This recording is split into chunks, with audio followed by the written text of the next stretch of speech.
안녕하세요. 멜버른 풍경 강원준입니다. 오늘은 3월 4일이죠. 지금 여기는 7시 한 몇 분이야? 30 죄송합니다. 바뀌었네. 시간 뭐냐고. 37분이면 한국이면 이제 5시간 빠르네요. 우리가 2시간. 그럼 5시 37분이라는 얘기네. 여기 멜버른 지금 한국하고 달리 뭐 아시겠지만 이제 계절이 다릅니다. 지금 여기 12월, 1월, 2월은 여름이고요. 3월인데 지금 이제 오락가락합니다. 사실 멜번이 그 계절적인 특징이 Four Seasons in a Day라고 해가지고 이제 하루에 4계절이 있어요. 그래서 보통 이제 아침에는 이제 봄이 오다가 낮이 되면 이제 여름이 오고 그다음에 오후가 되면 이제 가을이 점점 오다가 이제 밤이 되면 겨울이 되는 여름엔 좀 그런 특징인데 겨울에는 이제 비가 좀 많죠. 근데 뭐 어차피 사계절이 좀 이게 뚜렷하긴 한데 한편으로는 또 이제 Four Seasons in a Day라고 그런 특징이 있죠. 지금 저는 이제 오클리라고 멜번에 한 20년째 살고 있는데 뭐 아시겠지만 지금 여기는 이제 저희 집에서 한 1.1km 저는 이제 가방 메고 와요. 이제 보시면 여기 지금 이제 제 가방 있죠 이렇게 캐리백입니다. 캐리백 좀 크게 볼까?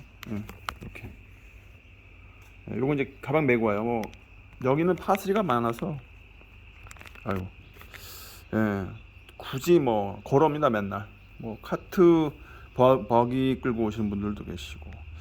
지금 이제 여기는 이제 7시 되면 이제 직원들이 퇴근했어요. 지금 보시면은 이제 여기 보시면은 갔습니다. 그래서 여기는 퍼블릭 골프장이거든요. 그래서 이제 와서 여기 이제 주로 저녁에 산책을 오거나 이렇게 이제 무료 골프를 치거나 여기 지금 밑에 이제 한 분이 또 지금 열심히 지금 이제 치는 거 보이시죠? 연습장에서. 여기는 퍼블릭이라 시티에서 별로 그렇게 관여를 안 해요. 뭐 알아서 또 관리 잘 하고 사람들도 이제 매너가 좋아가지고 저기 보시면 이제 한번 열심히 이제 치고 있죠. 한국에서 보면 기상천외인데 여기는 이제 골프장이 동네별로 이제 퍼블릭이 있습니다. 그래서 이제 밤에는 이제 개 끌고 산책 나오거나 아니면 밤에 이제 애완경 끌고 나서 공 치거나 뭐 이런 것도 있죠. 그래서 이제 그런 이제 아주 평온한 저녁을 맞이하고 있는 이제 멜번의 밤입니다. 자, 오늘은 제가 이제 특별히 다른 주제로 지금 이제 말씀드리고 싶은데 이걸 바꿔서 이제 공치 때문에 쉬는 중이에요. 그래서 이 시간에 이제 잘 마무리해서 맞아서 이제 제가 오늘은 이제 주제는 그 우리나라가 이제 다문화 사회로 많이 변하고 있죠. 그 굉장히 오래됐어요. 한 뭐 80년대부터인가 90년대부터군요. 후반부터 이제 외국인 분들이 노동자로 오셔가지고 돈 많이 벌어가셨죠. 전 세계에서. 그리고 이제 지금도 많이 들어오시고 그러다가 이제 일찌감치 이제 이미 귀화하신 분들도 계시고 이제 특히 이제 뭐 박정희 정권 때 이제 그 인천에 그 중국인들 마을 정리하면서 이제 화교가 남아서 이제 화교로 한 분들도 이제 특히 이제 배구의 후인정 씨도 이제 화교 출신인데 화교도 중국 분이지만 이제 어차피 뭐 한국 분의 한 분이고 근데 아직도 이제 좀 이제 차별이 있는 것 같은데 그래도 뭐 사실은 이제 많이 성숙이 됐죠. 그래서 지금 그때부터 사실 다문화가 된 건데 지금 제가 사는 호주는 이제 한 190억의 민족이 살아요. 그러다 보니까 이제 여기는 이제 백호주의라고 해서 한 1970년, 80년대 막 이래가지고 뭐 심했죠. 그러다가 이제 80년 지나오면서 이제 많이 성숙했는데 아직도 사실은 여기가 좀 다문화 사회가 되긴 했는데 굉장히 성숙된 것 같기도 하지만 한편으로는 좀 차별이 있긴 있어요. 근데 제가 사는 멜번 빅토리아주의 수도 멜번은 그래 좀 덜합니다. 시드니도 이제 좀 많이 좀 덜하죠. 근데 이제 퀸즐랜드의 수도인지 브리즈번이라든가 뭐 웨스턴 오스트레일리아의 그 퍼스라든가 애들레이드 쪽 특히 이제 퍼스나 브리즈번은 아직도 이제 좀 차별이 심한 걸로 제가 알고 있습니다. 특히 제 친구 중에 하나 중국 친구는 친구라긴 좀 뭐하고 저는 이제 56인데 70살 된 친구인데 여기는 뭐 이름만 부르니까 한국어 좀 달라요. 이 친구는 이제 퍼스에서 한 10년 전인가 15년 전에 살았는데 하루가 1년 같았대요. 맨 하루 종일 인종차별 당했대요. 하루 종일 울었대요. 중국 사람인데. 중국이 원래 그 19세기 1800년대 후반부터 중반부터 후반부터 시작해가지고 이제 그 이전부터 많이 해외로 많이 나갔죠. 그때 뭐 여기 이제 발라레시라고 금강 때문에 어디 뭐 중국 분들은 뭐 금강이 뭐 나선이가 뭐 편지를 써요. 뭐 이런 LA라든가 뭐 남아프리카 공화국이라든가 호주도 많이 왔는데 발라렛에서 온 지도 벌써 1800년도 후반이었는데 지금 얼마 됐는데 안 붙는데 그분도 솔직히 그 퍼스에서 정말 개고생했습니다. 그래서 아직까지도 사실 근데 많이 좀 그 성숙해진 편이에요. 뭐 제가 사는 멜번이나 특히 이제 시드니 같은 경우는 참 시드니는 솔직히 뭐 다른 나라 수도라서 제가 한 900km 떨어져서 뭐 제주도에서 평양 가야 된다. 한 번밖에 못 가봤어요. 멜번에서만 20년 살았는데 여기는 그래도 이제 다문화가 많이 성숙되는데 한국은 이제 여기보다는 좀 이제 좀 역사가 좀 짧죠 다문화가. 그래서 그런데 보면은 이제 지금 연예 프로그램이라든가 드라마 보면은 우리나라 언론들이 많이 그거에 대한 어떤 그 연착륙을 시키는 것 같아요. 사실 그 우리나라 언론은 사실 저 뭐 많이 기대하지 않습니다. 왜냐하면 이제 저희 어머님도 이제 80 되셨는데 예전에 그런 얘기 들었어요. 야 외국 기자면 그때가 이제 60년 70년 되죠. 3년만 해도 그 집 한 채 살 수 있는 돈 벌었어. 뭔지는 아시죠? 지금도 비슷해요. 뭐 광고로 먹고 살기 때문에. 그럼에도 불구하고 이제 음과 양이 있는데 뭐 음지도 있지만 양지적인 측면에서는 이제 다문화에 관해서 뭐 미수다라든가 아니면 지금 보니까 그 멕시코의 그 청년이 뭐 사회자로 하는 프로그램도 있고서 상당히 좋은 변화를 갖고 있는 것 같습니다. 또 외국인들이 나오는 외국인 학교 한국에 그걸 해서 뭐 드라마도 있고. 저는 다른 나라보다는 우리나라가 그 다문화에 대한 게 조금 더 약간 그 온화한 자세를 취하고 있다고 생각합니다. 물론 저희가 이제 한민족이라고 그래가지고 그 어디나 마찬가지 부족이 사실 뭐 부족 중심이죠. 그러니까 예를 들어서 그 다문화 사회 이전에 우리나라 한국 사회도 많이 지금 변화가 다문화 같은 아주 이질적인 면이 있었죠. 예를 들어서 이제 뭐 신라하고 백제 같이 아직도 경보 그 전라도하고 경상도하고 싸운다거나 아니면 뭐 저기 수도권하고 하거나 또 이제 우리 시골 사람들은 이제 70년대 이런 말이 있었어요. 서울 가면 이제 눈 감으면 코베 간다 막 이런 얘기가 그런 것 때문에 이제 뭐 지역 간의 차별도 있고 그것도 이제 다문화 사회 차별과 비슷해요. 지역 간의 차별, 뭐 종교 간의 차별, 뭐 인연 간의 차별 엄청나게 많죠. 그래서 거기에도 아직 우리가 이제 익숙해지지 않는데 다문화 사회는 오죽하겠습니다. 오죽하겠어요. 근데 그럼에도 불구하고 다문화에 대해서는 우리 그 예전에 뭐 지금 이제 노동자들 와서 이제 좀 한국에 고국에 보내주고 이런 프로그램 보면 참 성공됐어요. 거기는 그래도 그나마 그래서 이 지역사회 차별처럼 사실 시골이 지금 보면은 뭐 고향으로 이제 낙향해가지고 농촌에서 이제 살고 싶다 귀농하신 분들 차별화가 많이 들었는데 그게 왜 발생한 거냐면 원래는 그 서울에서 있는 사람들이 그 양반들 그렇게 만든 거예요. 아니 와서 자기네 사회에 흡수를 안 되고 그냥 자기네가 원하는 것만 하려고 하고 그러니까 시골 사람들이 뭐 하겠어요. 자기네들 자기네 집이 뭉켜야지. 그러니까 시골 사람들도 서울 사람한테 배운 거예요 그거를. 응? 작용 반정이라고. 그러니까 시골이 지금 그렇게 만든 거예요. 그걸 만든 것도 이제 서울이고 지금 수도권이 2,500만 전국 한국의 절반이라며. 그러니까 그런 것이 이 지역 간의 차별이라든가 뭐 종교 간의 차별 심하죠 우리나라도. 그다음에 이념 간의 차별, 뭐 학력 차별 엄청 많아요. 그럼에도 이제 하나의 차별 중에 이제 다문화사의 차별이 이제 오늘의 주제인데 그런 예를 드는 이유는 그런 것만큼 지금도 우리가 그런 차별이 지역적인 이념적인 종교적인 차별이 아직도 성숙되지 않은 것만큼 다문화사에 대한 그 성숙도 시간이 오래 걸릴 것이다.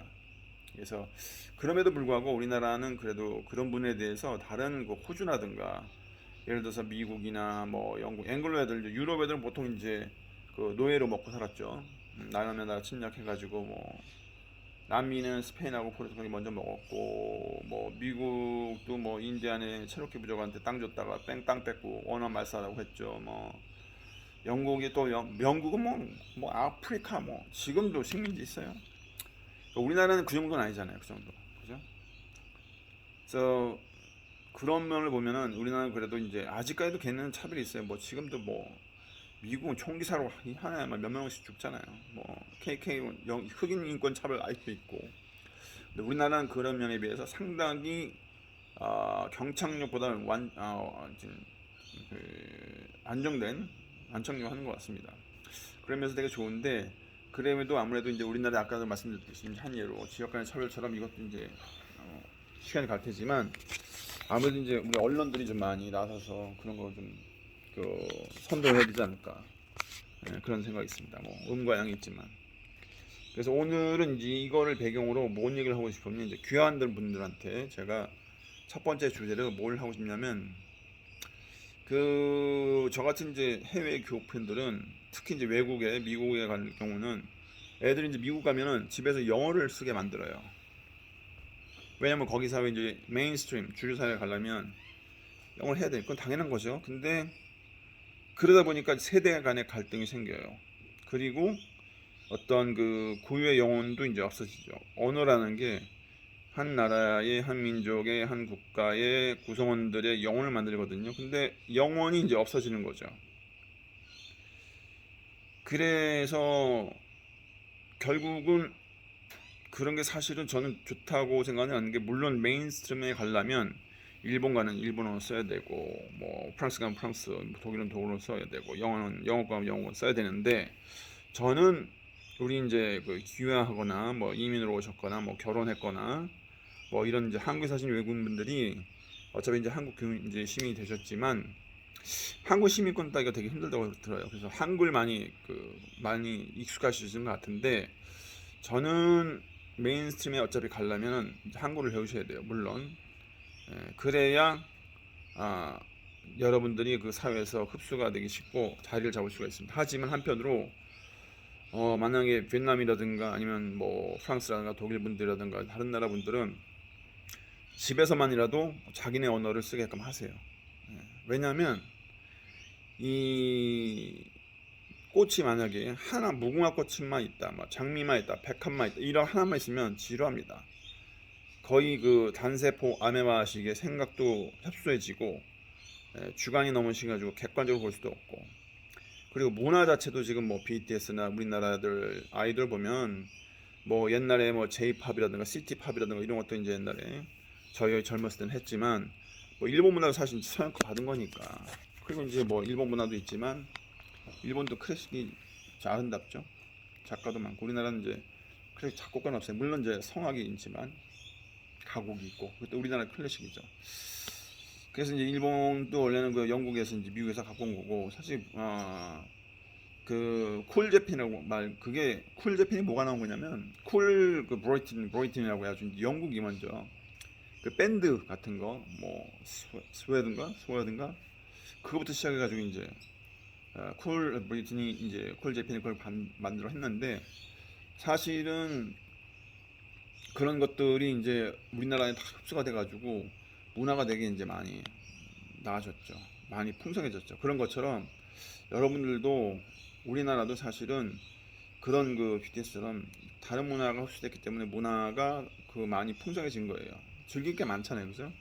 저는 우리 귀화하신 분들이나 한국에 사시는 그 해외 분들이 이제 한국분이 됐지만 집에서만큼은 자기 자신의 언어를 자기 나라 그 남편분이라든가 아내분이라든가 어떤 관계가 됐게 됐든 한쪽의 언어를 동시에 쓰는 것도 좋다고 굉장히 추천하고 싶습니다. 왜냐하면 저도 지금 호주에서 20년 살지만 제 아들도 국민학교 초등학교죠 그때는 1학년 1개월 다니다 자퇴했고 딸내미는 3년 다니다 자퇴했어요. 그리고 이제 호주 왔는데 저희는 집에서 항상 한국어를 쓰겠습니다. 왜냐하면 베이스 한국이라는 나라가 여러분들 아시다시피 굉장히 그 독특해요. 상당히 독특합니다. 지금 문화적으로도 그렇고 사실 우리나라가 뭐 쿨 재팬이 뭐 쿨 브리튼 따라해가지고 한 건데 우리나라도 이제 김대중 대통령 때 이제 문화산업 했는데 사실 이게 우리나라가 한류가 성공할 수 있는 이유는 김대중 대통령의 정책이기도 하지만 사실 기본적으로 언어가 바탕이 된 거예요. 언어가 그 언어가 고유 언어를 만들고 창작력을 만들고 표현이 다양해. 한글이 창작력이 어마합니다. 영어는 뭐 영어로 이게 넷플릭스의 한국 드라마 해석이 안 돼. 정확하게 뭐 언니, 누나, 이모, 정 이런 게 어떻게 해석이 되겠습니까? 그러니까 이제 한글 배우려고 하는 거잖아. 그러니까 이 한류라는 거 근본은 뭐 K 뭐 K 뮤직 뭐 K 뷰티 뭐 K 불교 뭐 음식도 있고 뭐 여러 가지가 있는데 사실은 그 근반이 언어예요. 언어. 한류의 기본은 언어, 한글이 만든 거지. 기본적으로 콜제핀이 왜 망했겠어요? 망했죠. 왜냐하면 그 언어가 못 따라. 응? 뭐 중국은 치팝이라 그러는데 죄송합니다. 치팝. 네, 아무튼 언어가 안 돼. 걔네들 언어가. 그래서 이 한글이 굉장히 특징이 있기 때문에 그것도 좋지만 사실 우리나라가 그 한류가 성공할 수 있는 이유도 다른 나라 문화를 잘 흡수했기 때문에 그래요. 근데 언어가 한글은 그 표문자기도 하면 표문자기거든요. 받침이 있기 때문에 뭐 자음으로 받침이 다르잖아요. 그래서 그런 것들이 있기 때문에 그런 거를 이용해서 다른 나라 문화를 흡수하기 되게 빠릅니다. 왜냐하면 제피니스나 모든 언어는 한글로 다 할 수 있어요. 뭐 저도 원웨이 티켓이라는 미국 팝을 한글로 발음을 썼으니까 한글 발음을 다 쓸 수 있거든요. 그러니까 그런 면에서 저는 그게 좋다고 생각합니다. 그래서 사실은 이제 그것도 한글이 여러분들이 이제 사용하는 게 좋고 하지만 어차피 한국이 이제 문화가 다양해지려면 그 언어의 유연성 때문에 그런 다른 나라의 언어를 배우는데 굉장히 빨리 흡수하고 빨리 재창조해요. 크리에이티브하죠. very 크리에이티브하죠. 그래서 저는 결론적으로 이 해외 교환인 분들 이런 분들이 한글만 우리나라 교포처럼 뭐 영어만 써라 이러지 말고 일본어를 쓰시면 일본어 쓰시고 그래야지만이 나중에 국제관계도 되게 좋아요. 저는 사실 이게 호주에 살지만 보통 그러지. 이제 아메리칸에서 한국은 이제 코리안 아메리칸 하죠. 오스트랄리안 코리안 오스트랄리안 하고. 근데 저는 그렇게 생각하지 말고 저는 오스트랄리안 코리안이라고 생각합니다. 왜냐면 오스트랄리아 제가 살잖아요. 세금 내고. 하지만 베이스는 코리안이에요. 바꿔도 베이스는 똑같아. 그러니까 여러분은 제페니스 코리안이라고 하지 말고 코리안 제페니스라고 해야 돼요. 왜냐면 코리아에 살잖아. 어? 하지만 베이스는 재팬이죠. 왜냐면 그걸 갖고 있냐면 그걸 뭐 나라를 이런 배신하는 게 아니라 두 개의 베이스를 갖고 있으면 좋다는 거예요. 자기가 제이페니스 베이스를 갖고 있고 차이나 베이스를 갖고 있으면 우리나라가 문화를 더 많이 즐길 수 있다는 거예요. 그런 점에서 솔직히 저도 뭐 오스트랄리안 코인이라고 영주권자에서는 한국 시민입니다. 하지만 솔직히 전쟁은 하면은 저는 그건 아니에요. 전쟁에서 솔직히 여러분들 아시다시피 누가 돈을 많이 법니까? 있는 사람들 많이 벌, 방산기업이 많이 벌지, 정부나 많이 벌지. 여러분들 시민이 돈 벌어요? 애들 맨날 죽고, 젊은이들 뭐 의원들이 전쟁 나갑니까? 애들이 나가지. 시민들이 전쟁 봐서 본 게 뭐 있어요? 응? 지금 뭐 미국 애들 가가지고 전쟁 나가서 지금 미국 시민들 얻은 게 뭐가 있어? 힘들잖아 지금 거기도 뭐 마약에 뭐 범죄에 뭐 총기 사고에 그 돈으로 안 쓰고 지금 꽤나 나라 뭐 우크라이나 도와주고 나치 애들이나 도와주고 앉았고 우리나라 기업들 우리나라 그 언론들은 그걸 보기 안 하는데 원래 이번 우크라이나 러시아도 사실 뭐 전 MBC 박상우 기자님의 문명계 보면 굉장히 객관적이에요. 그 돈바스라는 데도 원래 우크라이나가 원래 소비에트 유니언 때 거기에 러시아 주인이 한 80% 넘거든요. 근데 그거를 우크라이나 정부가 그때 뭐 애들 학살하고 뭐 여인들 학살하고 이래가지고 이제 그게 나은 거예요. 그래서 이제 특수작전이라고 된 게 그것 때문에 그런 거예요. 근데 이제 그게 이제 더 커졌지. 괜히 미국에서 설레발 쳐가지고. 얘네는 그 돈으로 지금 그거 뭐 2차 세계대전 때 왜냐면 미국이 큰 게 그때 미국이 수출해가지고 그래가지고 지금 한 80년대 90년대까지 동독이랑 서독이랑 막 독일이랑 영국은 거기 프랑스는 돈 냈어요. 무기 대금 때문에 완전 초토화돼가지고. 그러니까 그런 면에서 보면 아니라는 거죠. 그러면서도 이제 사실 이제 좀 힌트가 번나갔습니다만. 그래서 아무튼 그런 전쟁을 얘기한 이유는 그런 걸로는 여러분들이 만약에 일본과 한국이 싸운다. 그럼 여러분들이 어떻게 해야 되겠어요? 여러분들 한국에 살죠. 그럼 한국을 지켜야지. 여러분들 애들도 한국에 있고 어차피 휘는 나눌 거 아닙니까? 그러니까 전쟁이 일어나지 말게 해야죠. 그러니까 그런 면에서 저는 제페니스 한국에 사는 코리안 한국 시민들 일본 분들은 제페니스 코리안이라고 하지만 코리안 제페니스 하는 게 낫다. 왜냐하면 코리아에서 사니까. 그래야 여러분들이 살고 있는 땅이 여러분의 나무야. 지금 나무가 애들 나무가 어디 켰어요? 한국에 서 있죠. 한국에 자라서 그럼 그 나무를 한국에서 지켜야지. 하지만 양국 간의 협력을 위해서 그게 좋아요. 협력하는 게 좋지. 우리나라는 그 홍익인간이라고 아시죠? 설림이에요. 그래서 서로가 잘 되자는 거죠. 물론 경쟁에 의해서 경쟁은 있어야 돼요. 근데 왜냐하면 경쟁이 있어야지 경쟁이 차이를 만들고 그 경쟁이 부정적인 것을 이제 빈부격차를 만들지만 나름의 재능을 구별할 수 있어요. 경쟁하다 보면 하나만 가지고 경쟁하면 경쟁이 심해집니다. 근데 여러 가지로 경쟁하면 굉장히 크리에이티브해져요. 창조적이에요. 뭐 어업이라든가 농업이라든가 뭐 미용이라든가 상당히 그러니까 다양한 분야에서 경쟁을 해야지 그게 발전합니다. 경쟁이 긍정적인 건 그거예요. 근데 이 돈이 만약에 돈만이 경쟁이 된다면은 이거는 뭐 거의 망하는 거죠. 삶이라는 게 없죠. 그렇기 때문에 결론적으로 뭐냐? 이 관계라는 것도 나라의 그 일본어를 한국에서 집에서 가르치라는 이유도 그런 다양한 분야를 갖다가 만드는 게 오히려 나라를 발전시키기 좋고 일반인들한테 도움이 된다는 거죠. 굉장히 크리에이티브해지고. 그래서 오늘의 결론은 한국에 사신 외국분들, 귀화하신 분들, 이런 분들 이제 한국 외국어 시험 저는 우리나라 귀화 정책이 굉장히 잘 됐다고 봐요. 사실 호주는 지금 이제 영주권 보니까 이제 많이 강화됐어요. 분야별로 IELTS라고 영어 테스트는 7.0에서 8.0 해야 돼. 그래야지 뭐 영주권 딸 수 있다고 하던데 직업별로.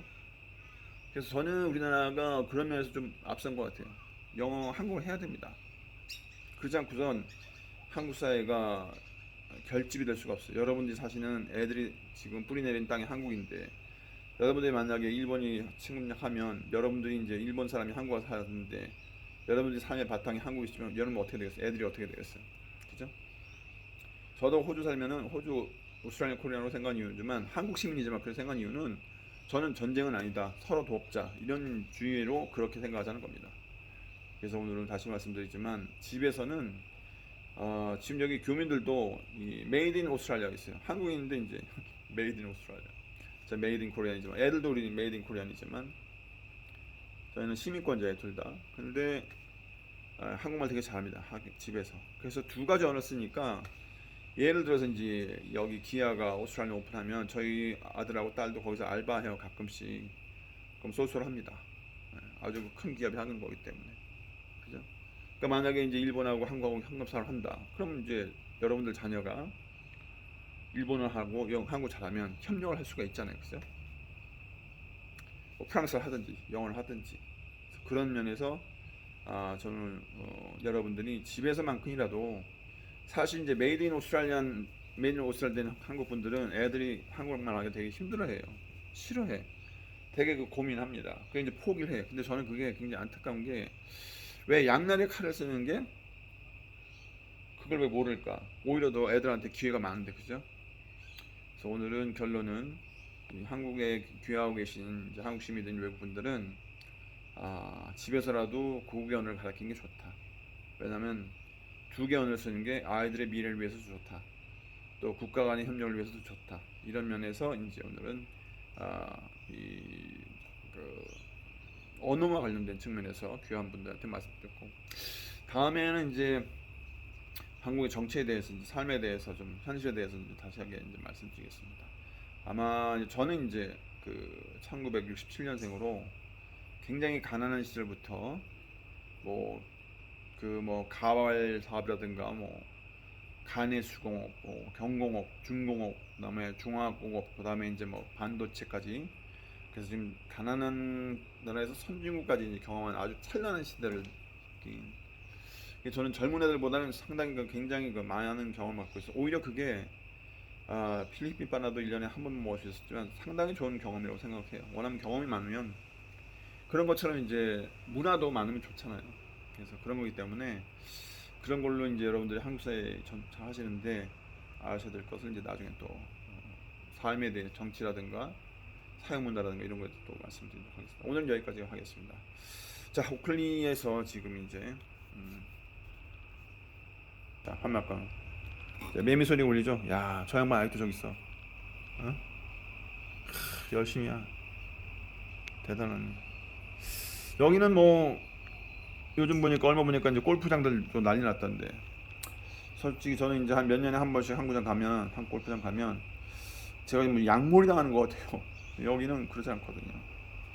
근데 뭐 차이니까 그건 어쩔 수 없어요. 한국은 뭐 산에다 골프인데 오늘 뭐 비싸겠어요. 건설비가 당연한 거죠. 그건 문제라고 하기보다는 차이점인데 그 차이점도 문제를 일으키는 데까지 가면 안 된다는 게 이제 생각인데 호주는 골프장이 좋습니다. 뭐 수천 개 있으니까 1,000개 넘어요 골프장이. 뭐 골프장 여기는 뭐 나인홀에 한 19불? 17,000원? 여기도 이제 두 번 돌면 한 25불, 한 22,000원 하고. 근데 뭐 나인홀이니까 좀 싼데. 예, 여기는 좀 편합니다. 자, 호주의 멜번의 여름밤을 보여드리면서 오늘 여기서 마치겠습니다. 길어졌네. 함께 해주셔서 감사하고요. 저 이제 집에 가야 될 것 같아요. 이제 집안한테 혼날 것 같습니다. 이제 여기서 인사드릴게요. 감사합니다.